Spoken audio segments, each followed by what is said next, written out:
Dès la semaine prochaine, nous réunirons à Paris les chefs d'état-major des pays qui souhaitent prendre leurs responsabilités à cet égard.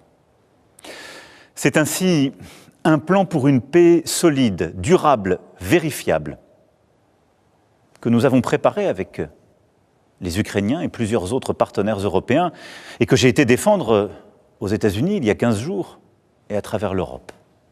Et je veux croire que les États-Unis resteront à nos côtés. Mais il nous faut être prêts si tel n'était pas le cas.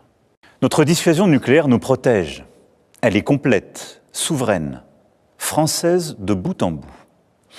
Elle a, depuis 1964, de manière explicite, toujours joué un rôle dans la préservation de la paix et de la sécurité en Europe. Mais répondant à l'appel historique du futur chancelier allemand, j'ai décidé d'ouvrir le débat stratégique sur la protection par notre dissuasion de nos alliés du continent européen. Quoi qu'il arrive, la décision a toujours été et restera entre les mains du président de la République. Mais compte tenu de l'évolution des menaces, de cette accélération que je viens de décrire, nous aurons à faire de nouveaux choix budgétaires et des investissements supplémentaires qui sont désormais devenus indispensables. J'ai demandé au gouvernement d'y travailler le plus vite possible. Ce seront de nouveaux investissements qui exigent de mobiliser des financements privés, mais aussi des financements publics, sans que les impôts ne soient augmentés. Nous avons, dès le premier jour, décidé de soutenir l'Ukraine et de sanctionner la Russie. Et nous avons bien fait, car c'est non seulement le peuple ukrainien qui lutte avec courage pour sa liberté, mais c'est aussi notre sécurité qui est menacée.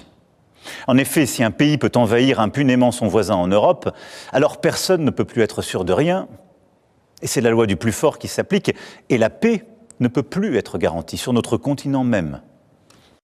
La Russie du président Poutine viole nos frontières pour assassiner des opposants, manipule les élections en Roumanie, en Moldavie.